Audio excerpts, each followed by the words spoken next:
The economic crisis in Zimbabwe triggers concern as people look to the black market for their medical drugs.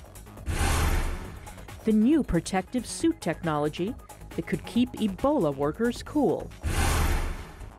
And basketball unites refugees from Sudan and South Sudan. Africa 54 starts right now.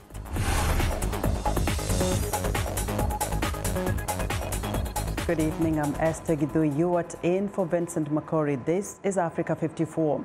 We begin our broadcast tonight in Southern Africa, where Zimbabwe's economic crisis has resulted in an acute shortage of essential medical drugs.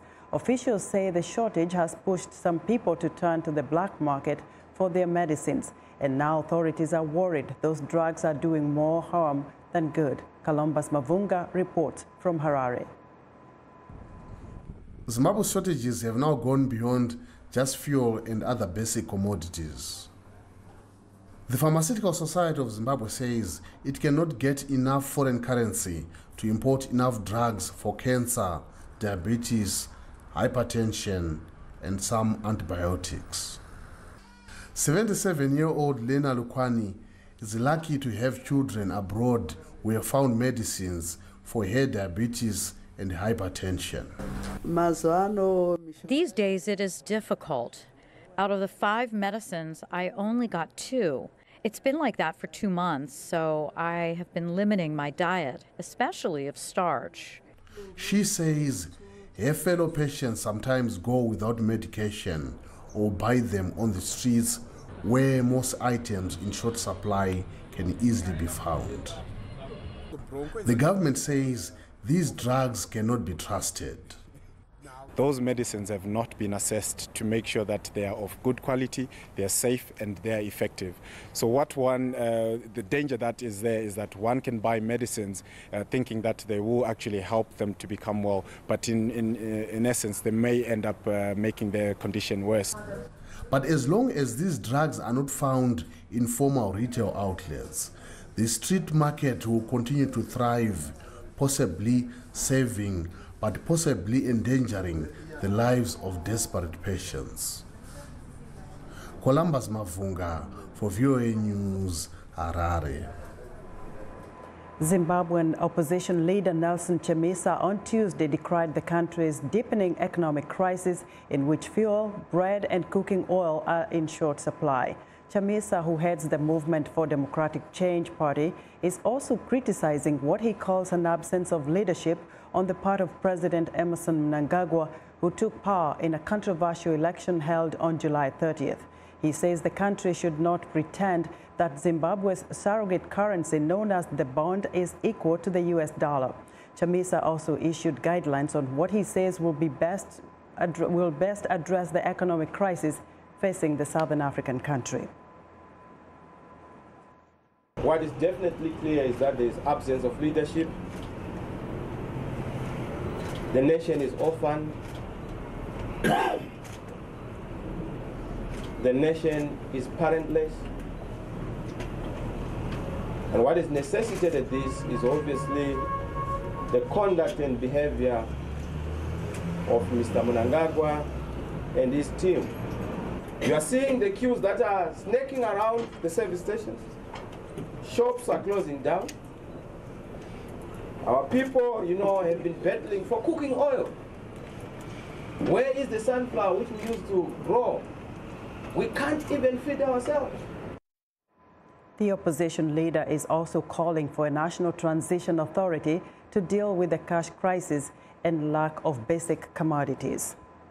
Now, residents and officials in northern Somalia say at least 50 people were killed when rival clan militias clashed in the Sool region of the country.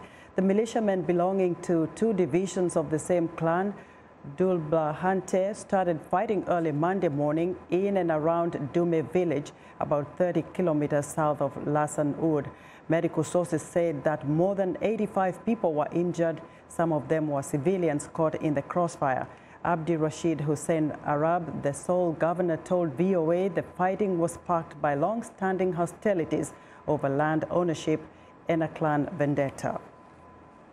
Cameroonian President Paul Biya has officially begun his 7th consecutive term in power after a constitutional council he appointed rejected legal challenges to the results of the nation's recent election.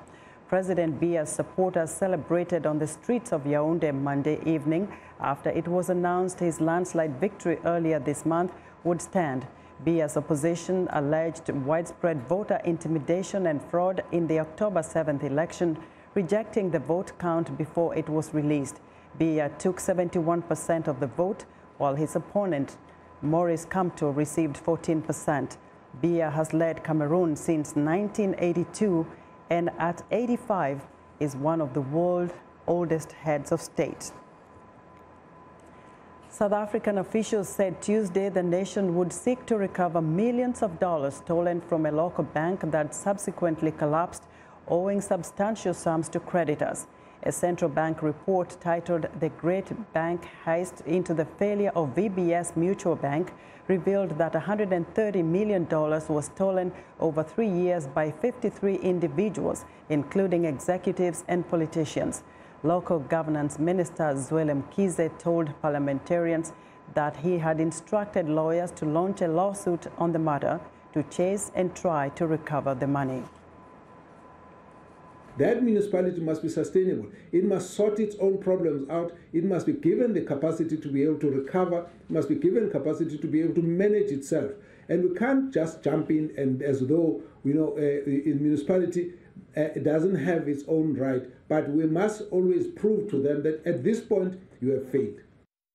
He said the bank had adopted a systematic, structured, fraudulent process that was siphoning money out to a few individuals in a case of the greedy robbing the poor. This should not have happened. So the only thing that's important is to make sure that we take action on those who are responsible. And secondly, we must then make sure that we pursue the recovery of the money. And in the process, is to also make sure that our monitoring is tighter. The black-owned VBS Mutual gained notoriety in 2016 when it loaned former President Jacob Zuma $540,000 to repay taxpayers for upgrades he made to his private home. The U.S. Assistant Secretary of State for African Affairs, Tibor Nagy, says he is working to change Americans' view of Africa from a place of problems to a place of real opportunity. VOA contributor Greta Van Susteren asked him about getting more people to look at Africa in a new way. The positive news is a lot more than it ever has been before, and I think it's very important for Americans to also see that, because other people are definitely seeing that. You know, the Europeans, the Chinese, other countries in Asia, they look at Africa as an opportunity and not as a problem. And I would like to try and change that narrative with the United States as well. So what's the incentive for an American company to go invest in some of these African nations which don't appear particularly stable from afar? You have some tremendous positive news stories coming out. Look at the incredible changes that have happened in Ethiopia with Prime Minister Abiy literally over several months, where he has made dramatic changes to the extent of opening up political space, opening up economic space, to where American investors and others are literally lining up wanting to get in there. You have something similar happening on the other end of the continent in Angola, where you have a president, again, I think this shows you the difference true leadership makes, that has put in changes which have the business community lining up. How do you get the African governments to want us, meaning the United States, to be sort of the ones, their partners in economic development, if we say, look, we want accountability, and we want, so you can have self-reliance, and maybe another nation like China says, here, you got two choices. We'll either lend you the money or we'll give you free money, no strings attached, not knowing that even the lending has strings down the road when the debt comes due. But so how do you convince these African nations that, deal with us, don't deal with China? With some other countries that are heavily involved in Africa, just about anybody above the level of turning a shovel is going to be coming directly from that other country. So they may be large projects, but they often don't have a lot of jobs. Whereas American businesses have a reputation for bringing jobs, for transferring technology, for transferring the know-how, the savvy, the management. that the African governments really, really want. So this is more a factor of us doing what the host governments and especially what the host people want from us. That was the U.S. Assistant Secretary of State for African Affairs, Tibor Nagy, speaking with VOA contributor Greta Van Susteren. Now, the caravan of Central American asylum seekers heading to the U.S. border has become a key issue in the upcoming U.S. midterm congressional elections. As VOA's Brian Padden reports, anti-immigrant activists expect President Donald Trump's efforts to portray the caravan as a national emergency to shift public focus away from other controversial policies and bolster his Republican Party prospects at the polls. To supporters of President Donald Trump's hardline immigration policies, news of a caravan of Central American migrants heading to the U.S. just weeks before the U.S. midterm elections is a political gift. Politically speaking, it's probably going to be an election game changer because nothing is more powerful and potent than the idea of uncontrolled masses of people surging into your country. Thousands of migrants recently crossed Guatemala's border into Mexico by breaking through fences and refusing offers of possible settlement in Mexico. Most are Hondurans seeking asylum in the United States from violence and poverty in their country. President Trump has called the migrant caravan a national emergency. He has threatened to cut off aid to the region and possibly use the U.S. military to completely shut down the border with Mexico if the caravan is not stopped. At a Nevada political campaign rally on Friday, the president wasted no time translating that into an election theme.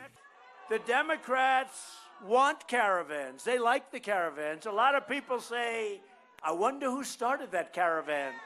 Democrats counter that the president is merely trying to shift public focus away from losing issues for Republicans such as health care. Immigrant rights advocates have voiced concern for the safety and security of the migrant group that includes women and children and are critical of President Trump's harsh rhetoric in categorizing many of the migrants as criminals. I mean, I think that the caravan becomes an excuse for the president to ratchet up his rhetoric that is quite hostile and demonizing of immigrants and gets to take away their humanity. Despite the optics of the large migrant caravan, the American Immigration Council says illegal immigration levels into the U.S. are not increasing. However, immigrant groups are concerned that the caravan threat could be used to mitigate criticism of Trump's past policy of separating migrant families at the border. Meanwhile, anti-American activists are emphasizing the looming illegal immigration onslaught to energize Republican voters and use it to make tougher border security a key election issue. Brian Padden, VOA News, Washington. Typhus, a bacterial infection that is sometimes life-threatening, is on the rise in Los Angeles and several other U.S. cities. Public health officials say homelessness is making the problem worse. VOA's Michael Sullivan reports that this disease associated with poverty and poor sanitation is making a comeback in the United States. Los Angeles County has seen 64 cases of typhus so far this year, double the typical number, with a cluster among the homeless. The cities of Pasadena and Long Beach are also seeing higher numbers. In Los Angeles' Skid Row, doctors are on the lookout for symptoms. It's sort of a nonspecific fever, body aches, sometimes a headache, sometimes a rash. This kind of typhus is spread by fleas found on rats, opossums, or even pets. The risk is higher when people live on the streets around garbage, and the disease seems to be spreading. It's never been considered a very common disease, but we seem to see it more frequently. And it seems to be extending across from Southern California all along the Mexican border into southeastern Texas and then into the Gulf Coast in Florida. Texas had 519 cases last year, more than 3 times the number in 2010, with clusters in Houston and Galveston. This is not the epidemic form of typhus that has caused many deaths in wartime and millions of deaths in World War I. This form, called murine typhus, is serious but often clears up on its own and responds to an antibiotic. It tends to get better a little faster if you have the treatment. But there are cases where people have had more severe complications. So it's rare, but getting meningitis and even death. This may be one of many diseases with links to migration, urbanization, and climate change. Expert Peter Hotez speculates. Others include dengue now are emerging in southern Texas and Florida, Zika virus infection, chikungunya. We have a huge problem with West Nile virus infection. He says these are on the rise in many industrial nations with crowded cities and growing pockets of poverty. Los Angeles officials say they're working toward homes for the county's 53,000 homeless residents, and voters approved funding in 2016 and 17 to finance the efforts. Mike O'Sullivan, VOA News, Los Angeles. We want to know what you think about Africa 54 and the stories we cover. Join the conversation on Facebook. The address is Africa 54. We're also streaming our show live on Facebook, so check us out and share our show with your friends. Still ahead on Africa 54, the individual cooling units that could save lives. But first, a look at Tuesday's headlines.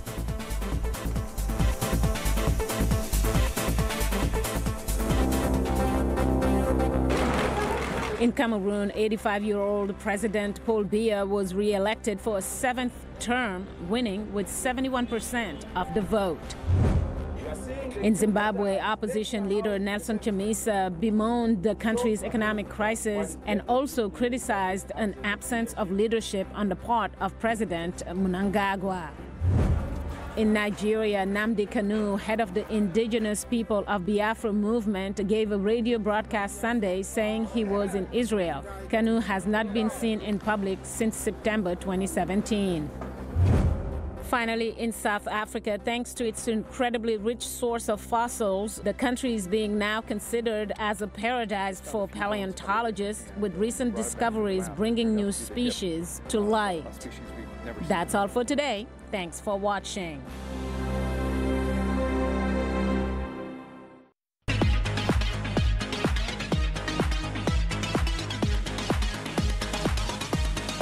The World Health Organization is closely watching the Ebola outbreak in the Democratic Republic of Congo, where the number of cases has risen to 185 since the outbreak started in August.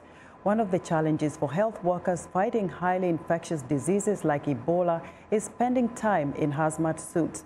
They can be unwieldy and incredibly hot, but new technology could solve one of those problems. Here's VOA's Kevin Enox. For health workers, time in a hazmat suit is very difficult. They are so hot that often workers can't spend more than 15 minutes in a full hazmat suit. And researchers at Stanford University in California say the time they spend getting in and out of the suits is dangerous because that's when aid workers are most likely to get contaminated.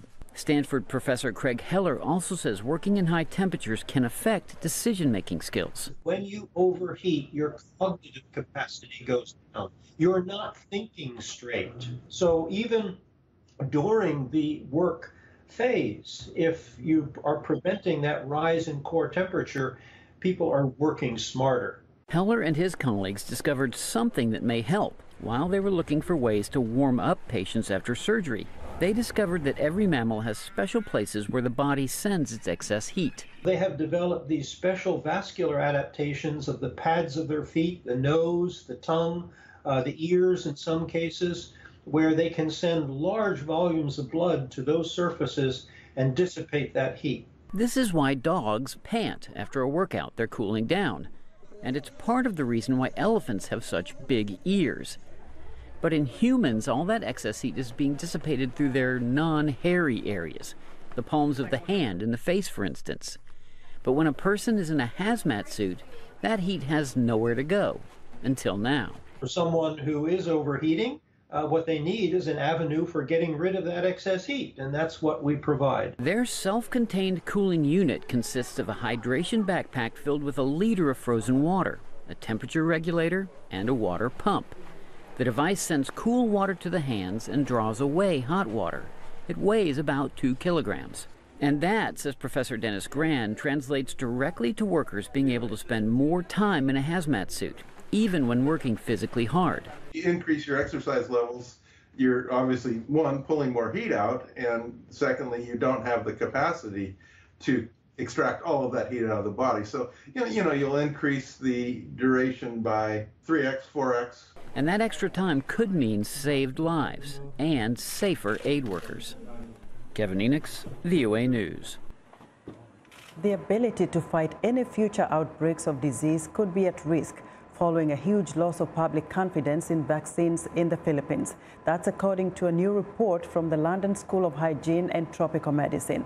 The drop in trust could also affect the rollout of future vaccination programs, and researchers say the case of the Philippines holds lessons for other countries trying to tackle deadly diseases. Henry Ridgwell has more. In 2015, the Philippines began a large-scale dengue fever vaccination program after a rise in cases of the mosquito-borne disease. But in November last year, the French company Sanofi, which makes the vaccine called Dengvaxia, said it posed a risk to people who had not previously been exposed to dengue fever. After that, concerns began to spread among the public. At first I was afraid because 4 of my children had already got the vaccine from the health center. Other countries adapted to Sanofi's announcement by updating guidelines and labeling. But in the Philippines, public concern turned to outrage, fueled, say the report authors, by a highly politicized response from the government. This was an opportunity to jump on the previous government for all the wrongdoings. Why did you get this vaccine? And it became an uproar and created not only quite a crisis around this vaccine, but it bled into other areas of public confidence in vaccines more broadly. The researchers picked up the fall in confidence through their ongoing global survey of public trust in vaccines. In 2015, 93% of Filipino respondents strongly agreed that vaccines were important. This year, that figure has fallen to just 32%, while only 1 in 5 people believe vaccines are safe. This dramatic drop in confidence is a real concern about risks to other diseases, such as measles, on the one hand. On the other hand, too, Asia is ripe for a pandemic and influenza viruses to take hold, and in the case of a pandemic or an emergency outbreak, that's not a time when you can build trust. Larson says misinformation played a big part in undermining confidence. The role of social media in amplifying those concerns, in amplifying the perception of risk and fears and their public health consequences is dramatic. It's really dramatic. Immunization programs are being tested to tackle some of the world's deadliest diseases, like malaria. Meanwhile, containing the outbreak of any future pandemic, such as influenza, would likely rely on emergency vaccinations. The report's authors say it's vital that governments and global institutions do more to build public trust in vaccines. Henry Ridgwell for VOA News, London.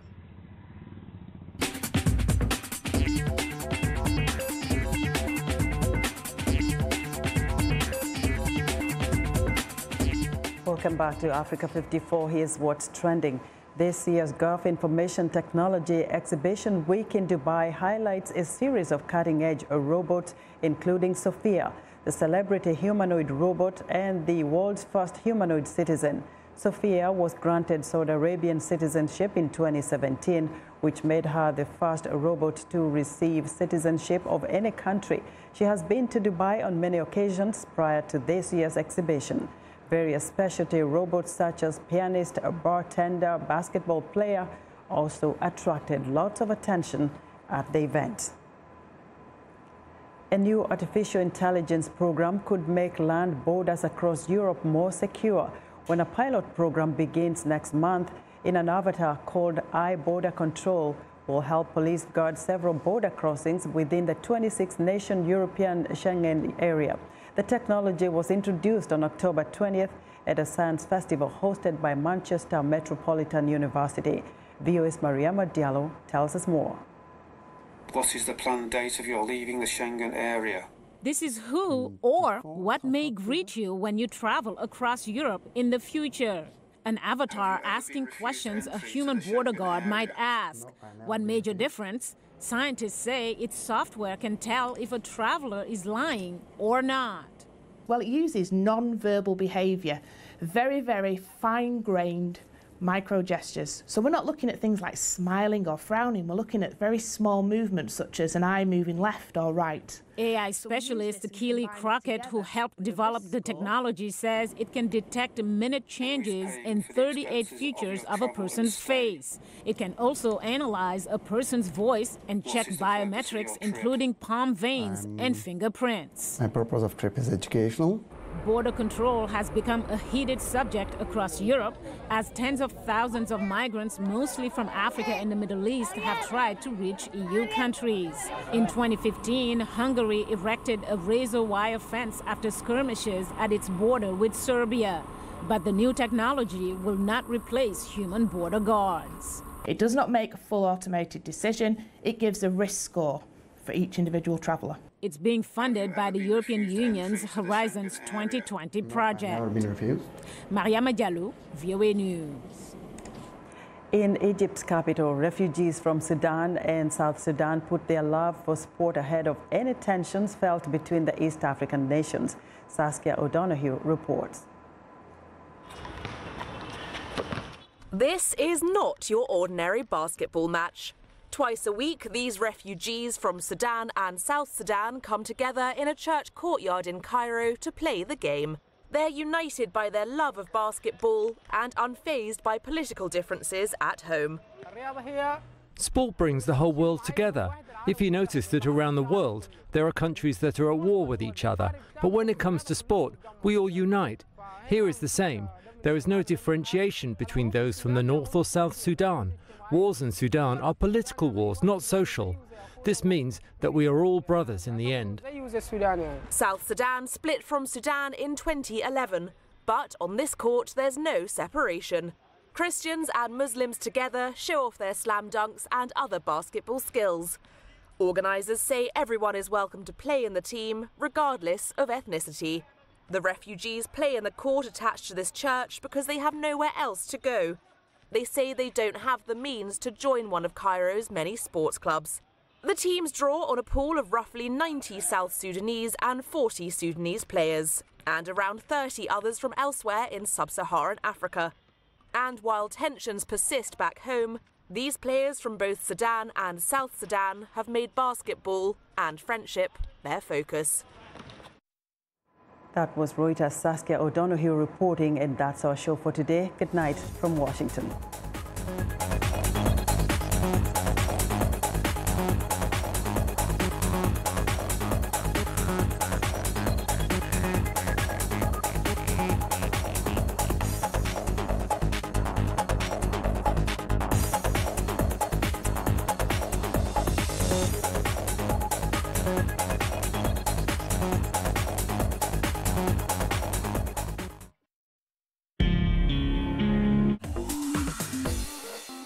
Welcome to English in a Minute. This expression sounds like a violent way of eating, but it's actually not always about eating. Here is your Russian book, Anna. Thanks for letting me borrow it. Oh, are you done with level 1 already? Yeah, I finished last week, and I've already finished level 2. Wow, you are really sinking your teeth into learning Russian. Well,